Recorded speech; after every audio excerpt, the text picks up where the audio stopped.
রাধে রাধে বন্ধুরা, সরকার 12 ব্লগসে নতুন আর একটা ভিডিও নিয়ে চলে এসেছি।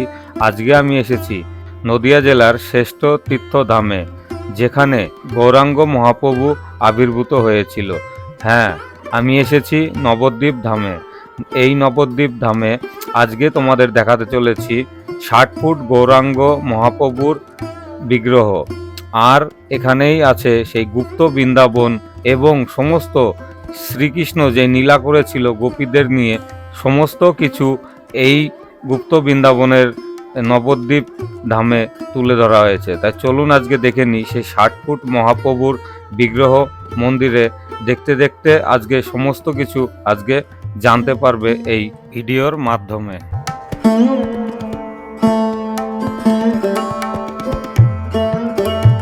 এই গুপ্ত বৃন্দাবনে আছে গৌরাঙ্গ মহাপ্রভুর 60 ফুট বিগ্রহ এবং আছে শ্রীকৃষ্ণ যেই গোবর্ধন পর্বত উঁচু করেছিল, সেই গোবর্ধন পর্বতের নীলা আজকে আপনাদের এই ভিডিওর মাধ্যমে জানাবো। তাই চলুন আজকে এই গুপ্ত বৃন্দাবন দেখতে দেখতে আজকে সমস্ত ভিডিও আমরা একসাথে দেখে নিই।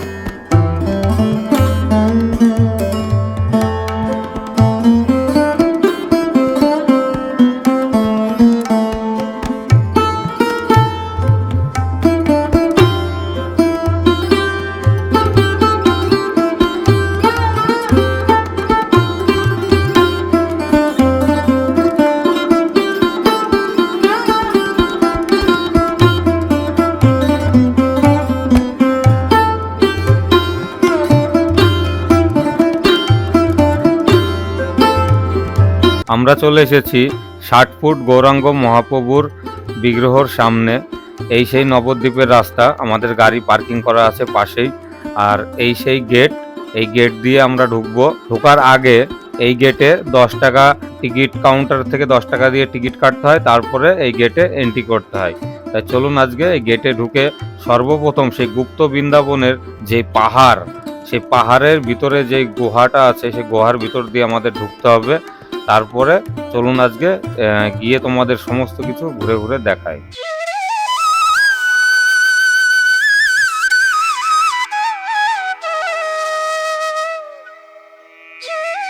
এই সেই গোবর্ধন পাহাড়, সেই গোবর্ধন পাহাড়ের কিছু নীলা করেছিলেন শ্রীকৃষ্ণ। চলুন আজকে সেই গোবর্ধন পাহাড়ের নীলাটা ভিডিও দেখতে দেখতে শুনে নিই। একসময় সমস্ত গোকুলবাসীদের জলের জন্য হাহাকার পড়ে যায়। ঠিক তখনই সমস্ত গোকুলবাসীরা যখন ভাবতে লাগলো যে আমাদের মাটিতে যখন জল হচ্ছে না, তখন এর জন্য কিছু পুজো অর্চনা করা দরকার। তখন সমস্ত গোকুলবাসীরা যায় নন্দ মহারাজের কাছে। তখন গোয়ালাদের মহারাজ ছিলেন শ্রীকৃষ্ণর পিতা নন্দ মহারাজ। সমস্ত গোকুলবাসী গোয়ালা থাকলেও তার সাথে সমস্ত গোকুলবাসী চাষবাস করতেন, মাঠে গিয়ে ফসল ফলাতেন।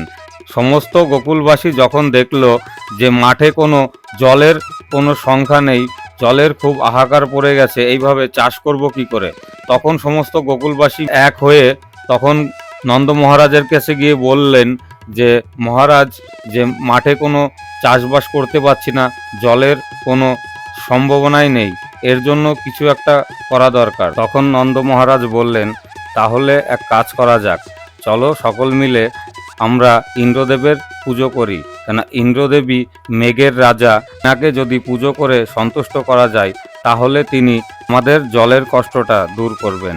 তাই চলো সকল মিলে আমরা ইন্দ্রদেবের পুজো করি। এই বলে সকল গোকুলবাসীকে যখন এই কথা বললেন, তখন সকল গোকুলবাসী বললেন, হ্যাঁ মহারাজ, চলুন তাহলে আমরা ইন্দ্রদেবেরই পুজো করি। তারপরে সমস্ত গোকুলবাসী মিলে ইন্দ্রদেবের পুজো করার জন্য সমস্ত কিছু আয়োজন করলেন। ঠিক যখন ইন্দ্রদেবের পুজো করতে যাবেন, তখনই ওইখানে চলে আসলেন শ্রীকৃষ্ণ। এসে শ্রীকৃষ্ণর পিতাকে বললেন যে বাবা, এইগুলো কিসের পুজো করা হচ্ছে? তখন নন্দ মহারাজ বললেন যে সোনা, এটা ইন্দ্রদেবের পুজো করা হচ্ছে। তখন শ্রীকৃষ্ণ বললেন, ইন্দ্রদেবের পুজো করা হচ্ছে কেন?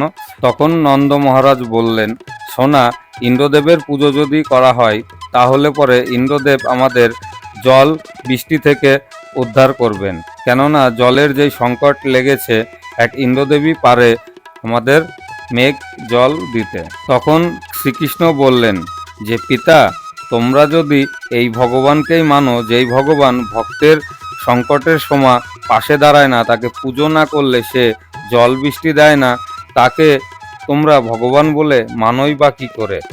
তখন সমস্ত গোকুলবাসী শ্রীকৃষ্ণর কথা শুনে একভাবে শ্রীকৃষ্ণর মুখের দিকে তাকিয়ে আছে। তখন নন্দ মহারাজ বলছেন যে সোনা, এই কথা কেন বলছো? তখন শ্রীকৃষ্ণ বলছে যে হ্যাঁ, আমি ঠিকই বলছি।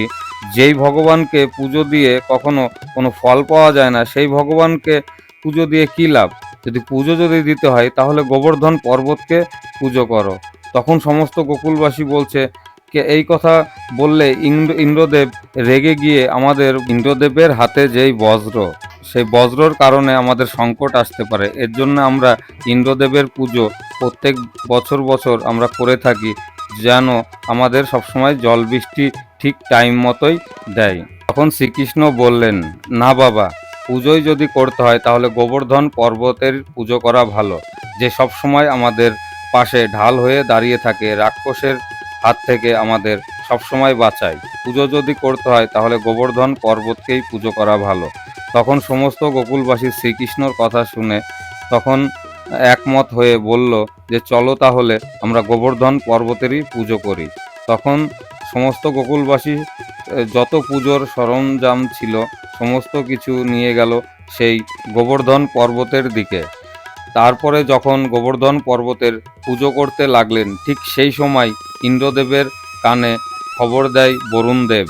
বরুণদেব গিয়ে বলছেন যে প্রভু, আপনার পুজো না করে সেই গোবর্ধন পাহাড়ের পুজো করছে সমস্ত গোকুলবাসী। তখন ইন্দ্রদেব বলছেন, হ্যাঁ, গোকুলবাসীর এত বড় সাহস যে আমার পুজো না করে এক পাহাড়ের পুজো করছে। আজকে আমি গোকুলবাসীকে দেখিয়ে দেব যে ইন্দ্রদেব কি জিনিস। তখন ইন্দ্রদেব গোকুলবাসীকে ঝড় বৃষ্টি তুফানের বন্যা বইয়ে দিল।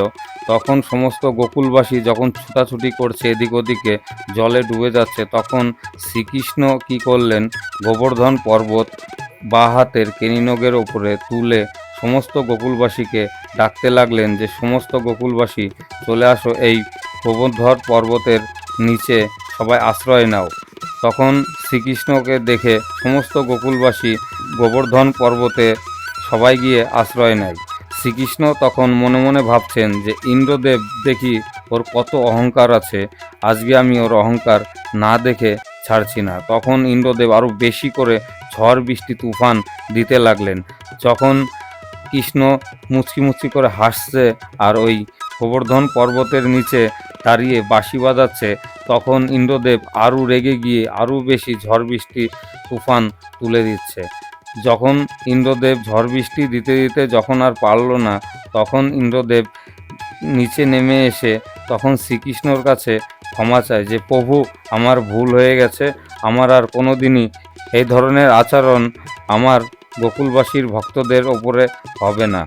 এইবারকার মতো আমাকে ক্ষমা করে দাও। আমি আমার অহংকারের এত ডুবে গেছি যে আমি আমার প্রভুকেই আমি চিনতে পারিনি। তখন শ্রীকৃষ্ণ মুচকি মুচকি হেসে তখন ইন্দ্রদেবকে ক্ষমা করে দেয়। সেই থেকেই এই গোবর্ধন পর্বতের নীলা করেছিলেন ইন্দ্রদেবের সঙ্গে। যদি কোনো ভুল ত্রুটি হয়ে থাকে অবশ্যই ছোট ভাই হিসেবে আমাকে ক্ষমা করবেন। তো কেমন লাগলো এই ইন্দ্রদেব এবং শ্রীকৃষ্ণর গোবর্ধন পর্বতের যে নীলা কথা?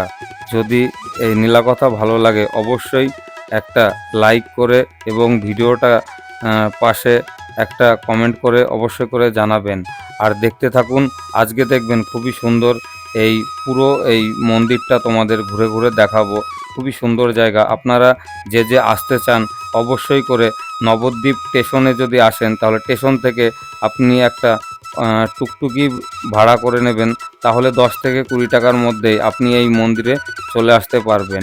আর যদি আপনি নবদ্বীপ বাস স্ট্যান্ড থেকে আসেন তবুও আপনার থেকে 10 থেকে 20 টাকা ভাড়া নিতে পারে। আপনি এই 60 ফুট গৌরাঙ্গ মহাপ্রভুর বিগ্রহর মন্দিরের সামনে চলে আসতে পারবেন। সবথেকে ভালো হয় আপনি একটা টুকটুকি 300 টাকা দিয়ে রিজার্ভ করে নেবেন, তাহলে সেই টুকটুকি আপনাকে সমস্ত নবদ্বীপ ঘুরিয়ে দেখাবে। আমরা একটা টুকটুকি পুরো রিজার্ভ করে এসেছি যা 300 টাকা ভাড়া নিয়েছে। আমরা সমস্ত নবদ্বীপ ঘুরে দেখেছি। খুবই সুন্দর এই নবদ্বীপ। যদি আসেন অবশ্যই করে আসবেন এই নবদ্বীপের মাটিতে, যেখানে শ্রী শ্রী মহাপ্রভুর জন্মস্থান। সমস্ত কিছু নেক্সট ভিডিওতে আপনাদের দেব, যেখানে শ্রী শ্রী মহাপ্রভুর জন্মস্থান হয়েছে। সমস্ত কিছু ভিডিও থাকবে আমার এই চ্যানেলে। যদি সমস্ত কিছু নবদ্বীপের ভিডিও দেখতে চান, সমস্ত মন্দির, অবশ্যই করে চ্যানেলটাকে সাবস্ক্রাইব করে দেবেন। তাহলে দেখবেন আমি যখনই নতুন নতুন ভিডিও ছাড়বো তখনই আপনার কাছে সঙ্গে সঙ্গে গিয়ে পৌঁছাবে। তাই চলুন আজকে দেখতে থাকি সেই 60 ফুটের গৌরাঙ্গ মহাপ্রভুর মূর্তি।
কেমন লাগলো আপনাদের এই ভিডিও? যদি ভালো লেগে থাকে অবশ্যই আমার চ্যানেলটাকে সাবস্ক্রাইব করে নেবেন।